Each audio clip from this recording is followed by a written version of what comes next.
Developing a lesson plan that is strategic, gets to the point, and keeps students accountable for their own learning can be really difficult sometimes. But in today's video, I want to share with you one little thing that can take that difficult to easy. Hello everyone, and welcome back to my channel. If you are a new viewer with me, welcome. My name is Bridget Spackman and I am a teacher in Pennsylvania. I taught kindergarten for 4 years in Alabama, and currently I am teaching 4th grade ELA, and next year I'll be teaching a multi-age classroom across multiple subjects, which I am so excited about. So in today's video, I want to talk to you about learning targets and how learning targets can really take difficult teaching, difficult planning, difficult lessons, and make them easy, make them understandable, and make students accountable for their own learning. So this journey began 4 years ago, and I was at a conference and I was learning about learning targets, and I soon found out that after I tried to start implementing them into my classroom, because I thought the idea was phenomenal, I said, this is great. I'm going to start using them in my classroom. And once I started using them in my classroom, guys, I started realizing it takes a little bit more than just posting them up on your wall. There's a little bit more to learning targets than just having them up there and thinking students are reading them, students are using them. So in today's video, I want to share with you 3 things that you can be doing with learning targets to make sure that you're using them to their full potential. So let's really quick go over what exactly are learning targets. So learning targets is a student-friendly sentence that is going to explain to them what is their objective for the lesson. What is it that they're hoping to achieve, and why are they hoping to be able to achieve this? So it's a statement that you put up into in your classroom, and typically it's around the area where you're doing your teaching at that time, and it's in a student-friendly language. So typically you've seen them as I can statements, and these are the statements that I use in my classroom. What's important to know about learning targets is that learning targets are not the here's what you're going to do today. I am going to make a poster about an ecosystem. That's not a learning target. You want that learning target to be based on either knowledge, skill, or reasoning. Those are the types of targets that is going to make your students successful. It's based on the standard that you're teaching, the unit that you're teaching, or the soft skill that you're wanting to accomplish. So when you're creating these learning targets, it can incorporate 2 different things. It can incorporate hard skills, which those hard skills are the things that we're trying to teach them. The hard skills are the standards that we're wanting to teach on a day-to-day basis. But it's also important to remember that we should also be incorporating some of those soft skills to students. And those soft skills are things that we feel like they need to have in order to become successful citizens. So soft skills, an example of it is organizing. Maybe they're working on organizing information. Maybe they're working on organizing their desk. It could be things as simple as that. Maybe it's the fact that you want them to have eye contact, to be able to give that handshake, to be able to carry on a conversation, to ask questions. Those types of things are things that we as just people are skills that we've needed to develop in order to be successful later on in life. So why use these learning targets? Why should we use them? Well, it's really simple actually. We use them because it helps us as a teacher identify exactly where we want to make sure that we're targeting our information. What is it that we are specifically trying to teach to our students? And then it also helps our students understand, oh hey, this is what I'm going to do today. And here's how I'm going to prove that I know this information by the end of class today. So let's talk about how exactly we can implement them, and then I'm going to give you some examples of places that you can put them into the classroom and talk to you a little bit about how I use them personally in my own classroom. So tip 1, make sure that you're keeping these very small, precise, and strategic. Don't think broad lesson. So let's say at the very beginning of the year, you're like, okay, I'm going to start teaching my kids all about summarizing. So we're going to start working on summarizing. Well, we know as good teachers that summarizing incorporates a ton of different skills. It's not just one little thing. You're not going to start a lesson and say, all right, guys, we're going to start to summarize today. That's not how it starts. In the beginning, you want to start talking about the characters, the elements of plot, all of the little things that start to kind of lead up to summarizing. So summarizing is going to be that very big overarching target. And underneath that big target, which is your umbrella, under that big target of summarizing, you're going to have smaller targets. And those smaller targets are your daily targets. And those are the targets that you're going to be using during your lessons. So think of, when you're starting to build some of these, what is the big thing that I want my students to accomplish? And typically this will come directly from a standard. Now, by no means am I saying take out your standard, write your standard on a piece of paper and post it up on your board. Don't do that. Your students aren't going to understand that. Half the time, we as teachers don't even understand that, and we have to start kind of processing the information that they're giving us from the state. So you're taking this standard, you're thinking, okay, well, what is it that I want my students to accomplish from this standard? That's your big umbrella target. From there, you're thinking, okay, well, what are the different things that my students have to be able to accomplish in order to reach this bigger target, which is your standard? Just put friendly terms.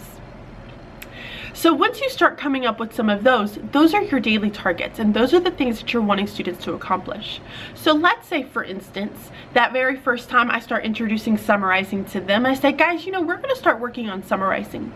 Now, this is a really big target for us.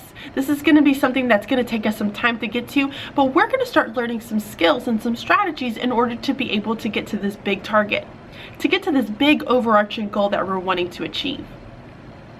And once we get to that point, then you can go ahead and start showing them what are some of those smaller targets. So on the first day, you may say, all right, guys, so before we start getting into, you know, this big summarizing, we need to start learning about other things. One of the first things that we have to look at is the beginning of the story. At the very beginning of the story, the author wants to give you information to kind of give you the background. They don't just jump you right into the story, because you wouldn't know what's going on as a reader. You're going to have lots of questions as a reader. So that a lot of times will set up the scene for you. They'll give you the setting, they'll give you the characters, and then they'll give you some kind of information about those characters. So let's practice through that today, and let's see if we can identify some of those characters and settings. So let's look at our target. Our target says I can identify the character, setting, and background information of a text. Now, that's probably a ton of stuff to do in one day. I may end up just saying characters and setting and then come to background information the very next day. It all depends on your students, and it depends on the group of students too, because even in this big classroom, you may have smaller groups of students that can have different abilities and be able to take it a little bit further than some. And that's okay. So they understand what exactly that they're doing, and you're introducing the lesson with it. And then before you leave that lesson, guys, this is important. Before you actually leave that lesson, you need to go back to that learning target. And you say, all right, guys, really quick before you leave, I just want to revisit our target really fast. Can somebody read that for me? And then have someone read it and say, guys, what did we do today in order to be able to say that we are able to identify the characters and setting? What were some of the strategies that we used today to help us achieve this target? And then have them have that discussion. Do it as an exit ticket. There's lots of a way of assessing that we can come back to later in another video and talk about the ways that you can check to make sure that students are understanding those learning targets. So that's the very first thing. Breaking down your standards and making sure that you're using them at the beginning of the lesson, and then also at the end of the lesson, which is where it's going to be the most powerful. Tip number 2, which is probably one of my favorite tips, but have kids take ownership in these learning targets. Don't just put it up there, and don't be the person who is in sole responsibility of reading this learning target. You don't want to be that. You don't want to be that teacher that is constantly the one that's speaking, because if you're constantly the one that's speaking, you're thinking for your students. You need to give your students the opportunity to be able to articulate what it is that they're thinking and how are they processing the information that's on their learning target. So in the beginning, you may even have students read it. Typically, when I start my lessons, I'll tell my students, I want you to read the board. And they've gotten into the habit now where they come and sit down during my small group time. They'll read the board because it'll have the target up at the top, so they'll know exactly what they're going to be doing. And then it also has some things that I want them to do while I'm waiting for everybody to come to group. So this is something that they're already kind of used to, and your students can get used to it too once you've kind of gotten into that practice of it. So have them read it. And typically I'll say, hey guys, I want you to look at our learning target really quick. Just read it silently to your head. Okay, now let's read it together, and we'll all read it together. And I say, I want you to turn and talk with a partner. I want you guys to discuss what are the things that we're doing, what are we doing it with? What are we doing, and what are we doing it with? Those are the two things that I will ask my students. And typically they'll talk and they'll identify the verb and they'll identify what is it that we're working with today. Is it an informational text? Is it a fictional text? Is it a passage? Are we looking at solely characters? What is it that we're specifically looking for? And when I have them do that, that's getting them talking about what is exactly that we're going to be focused on our lesson today. It's already getting their brains thinking about what we're going to be doing. And that's important, really important. So once we do that, then I'll have them come back and then they'll get the opportunity to share. But here's where it's key, is that I don't stop at the beginning of the lesson. Throughout that entire lesson, I'll say, so-and-so, can you tell me how this strategy is working for this target? Can you explain to me why I would give you this strategy in order to help you achieve this target goal that we have? And have them talk about it and have them process it and share some of their thinking and their ideas, because that's them processing that information into their brain, which is going to stick a little bit better than you being the sole person of the information and sharing it out. Give them the opportunity to really take ownership of some of those targets. And later on, as you've kind of gotten better and better and better, because it will take time to really make sure that you as a teacher are using them the way that you should be using them versus just leaving them posted on the wall, but you're using them the way that you should be using them. And then you can start giving them a little bit more with that. And typically this will come along with goal setting and other things that you can do as far as giving them the responsibility.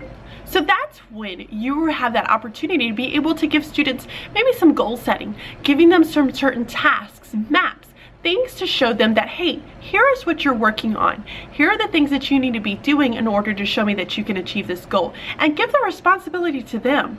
Why are we always the one that was responsible for their learning? We need to put students responsible for their own learning as well and put them in the driver's seat.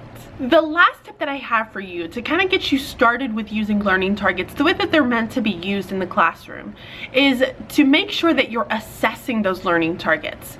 Because without going back and checking to make sure that students are actually understanding what it is that they're supposed to be doing, then what's the purpose of us doing it? So we need to make sure that we're assessing them. And this can be simple, guys. Like, it doesn't have to be anything crazy. Typically, I have made like a checklist, and on this checklist, I've kind of just checked students off based upon the learning targets that I have at the very top of the page, and I've just checked them off to see if they've understood it. It could be as simple as listening to a conversation and checking it off and making sure that they got it. Are you giving them just an exit ticket? And this is simple. It doesn't have to be fancy. Like, literally, I will have like index cards and say, I want you to tell me, how is it that you've achieved this target at the end of this lesson? What are some things that you're going to do in order to be able to say that you can do this?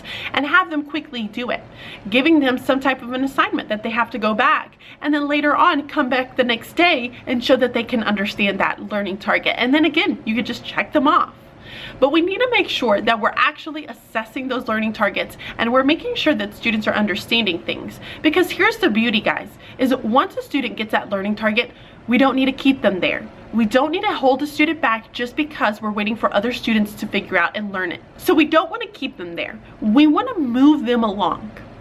And for those students who are still having some of that difficulty, that's when you have that opportunity to be able to pull them maybe in a flex grouping or even during an individual conference and say, hey, I noticed that on this target, you're having some difficulty understanding. So let's go back through and let's kind of discuss some of these things and some of the strategies that I've showed you already. And I want you to tell me, what is it that you understand? What is it that you get? Explain everything to me, and then I'm going to see where it is that you're kind of having that disconnect, and I'm going to help you through that.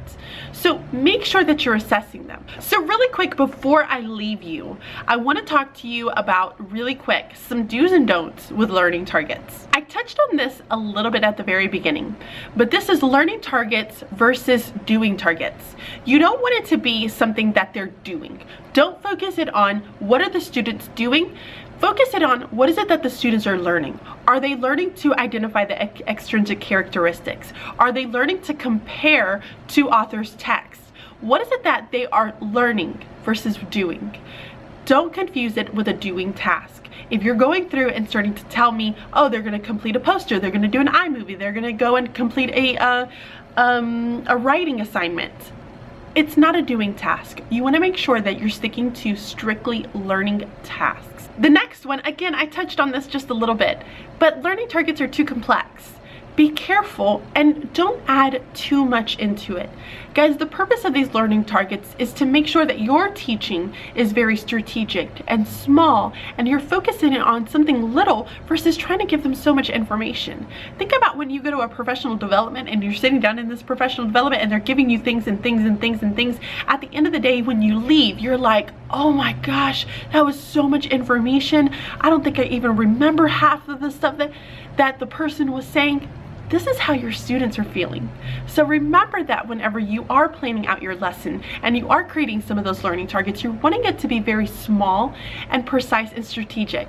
When you do that something small, have them go out and practice that something small and come back and show that they've understood that skill. And then what's really nice is when you've created this big, huge umbrella and you've looked at all these little bitty small targets, you can identify where is the disconnect that a student is having. That's the beauty of using these learning targets, is being able to identify, okay, where is it exactly that my student is kind of losing this information? Why are they not understanding it? Well, you can start pulling some of those learning targets and really figuring out, oh, okay, this is where it is. So this is specifically what it is that I need to be teaching them, because they get everything else. But this is the one little thing that they're not getting. So keeping it small, making sure that you're not going too complex. I know a lot of the times we want to just throw information at them, but guys, less is more sometimes. We really need to go back and make sure that we're giving them little bits of information as we go, giving them opportunity to practice those little bits of information, and then making sure that we are assessing it to see if they truly understand it. Another common challenge is that learning targets are not used on a daily basis. Guys, it's going to be difficult. Like I told you at the very beginning of the video, I struggled a little bit too, because I kind of thought that, oh, I was going to put it up on my board and it was just going to start working its little magic. Well, you're the magic. The students are the magic. You need to make sure that you're drawing that attention to that every single time, and you are getting yourself into that habit. Start now, start small, and posting it, making sure that you're reviewing it at the beginning of the lesson, at the end of the lesson, and start kind of working your way up. Guys, it's a habit. It truly is a habit that you have to kind of start putting into yourself. So give yourself the opportunity to now just start building that habit. But when you start using it, and you're using it on a regular basis, and you're really giving your students the opportunity to discuss it, that is when you're going to start seeing some of the magic happen. Another challenge that a lot of teachers are having with learning targets is that the targets themselves are all lower level knowledge. You want to make sure that you're also incorporating a lot of that higher level thinking. So you're using 3 different types of learning targets. You're using the knowledge, which is your lower level. You're using your skill, and then you're also using reasoning. These 2 are going to be your higher level thinking skills, and those are some of the things that we want to start incorporating. I can share some of those if you guys really want to know more about learning targets. Make sure to give the video a thumbs up, but I can share some of those a little bit later on to kind of help you start thinking about how can you incorporate 3 different levels of targets within your classroom to make sure that you're using some of that higher level thinking. I hope that you guys really enjoyed this. Please make sure to give it a thumbs up to tell me if you've actually gotten something out of it, if you enjoy learning about targets, and if you would like to learn about targets more. Please give it a thumbs up, guys. It really helps this video to be able to go out and reach other people around our community, and I so appreciate every single bit of it. So thank you so much for watching. Give it a thumbs up, subscribe if you haven't already subscribed, and I will talk to you guys very soon. Bye!